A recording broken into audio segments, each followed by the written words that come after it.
Here we are at Nags Guitars. It's January 2nd, 2020. We're rolling in the new year. We're back to a full crew working. Last time we showed us going up to Hearn Lumber and getting our mahogany.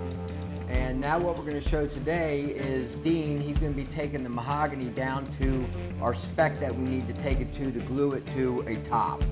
Okay, he's going to run it through the planer, he's going to take it close to the spec, and then what we do is we finish everything off on the thickness sander. What this does is it scratches the surface up, makes a really great joint for the maple top, which goes through the thickness sander also, and it adheres to the mahogany back, makes an ideal glue joint that kind of locks together.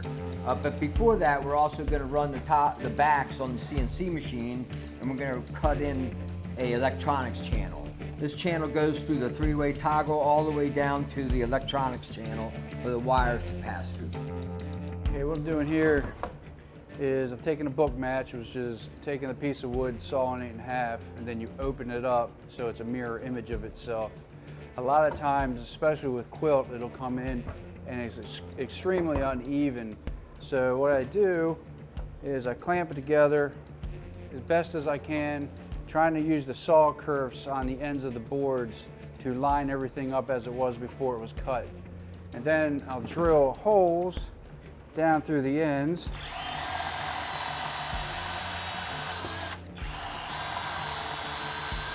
And I'll grab that shut with screws. So once I got it together, I've already struck a line down here that matches what we want with the figure as much as possible and take off as little bit of the extra that we need to get rid of it to make everything else easier. So from here I'll go to the bandsaw and hand cut that.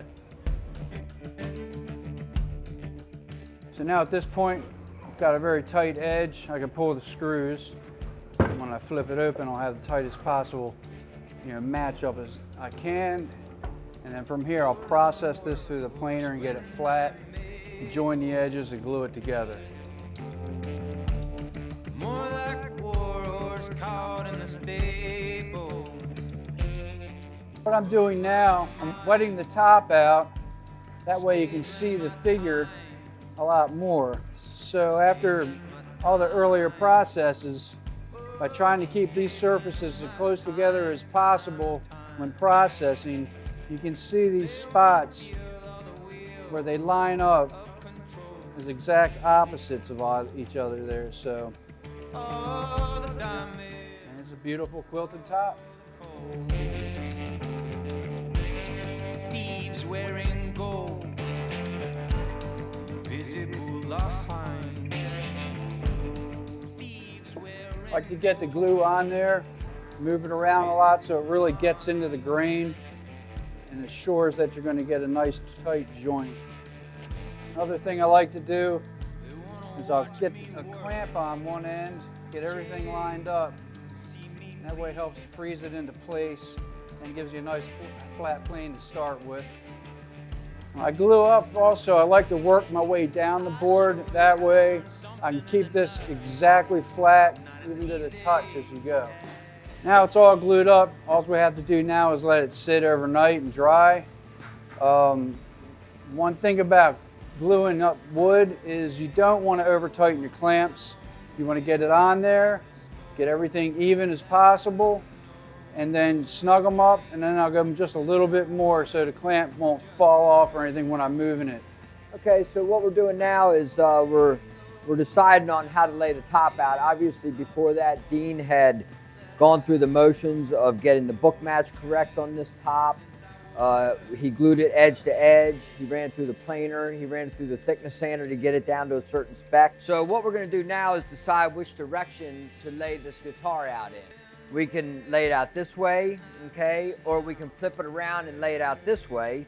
This way you get a bunch of the more tubular quilts, okay, bigger, bubblier quilt, all right.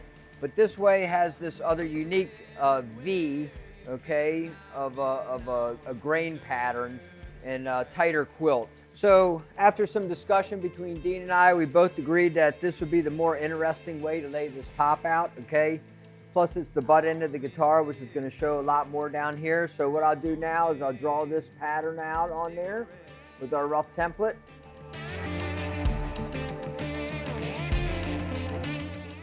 So my next step is going to be, I'm going to go to the bandsaw, I'm going to cut the profile of this out roughly, and then I'm going to bring it back, lay it on here, trace that pattern out, and cut that.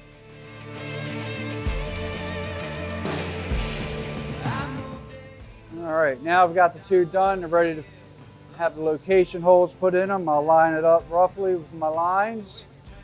I'll put the jig on here. I have a mark on the jig that I line up with the center line of the glue joint. Put some clamps on there to hold it in place, making sure that the jig doesn't move. Check it again. All right, and then I drill my location holes.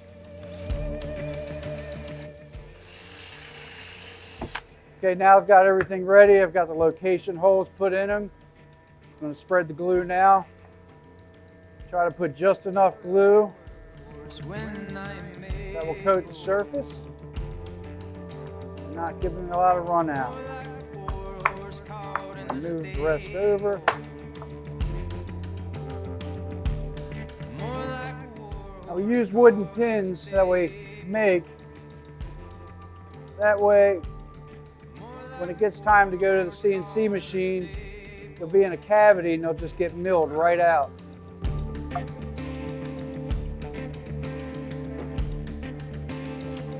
Get the glue off because we're going to put a piece of wood over top of that, so when we clamp it, it won't transfer the clamp marks into the body. As well, it helps to disperse the pressure of the clamps more evenly through the body.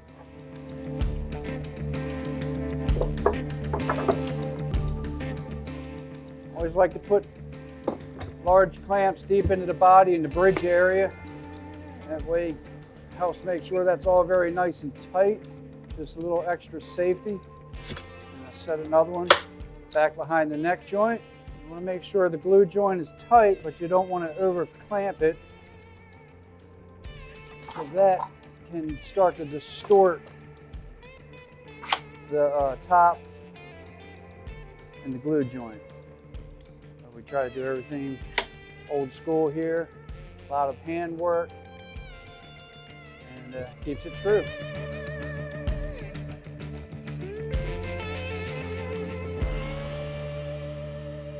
All right, now everything's glued up, and we'll let it sit overnight before we take it out of clamps, and it'll be ready to go to the CNC machine.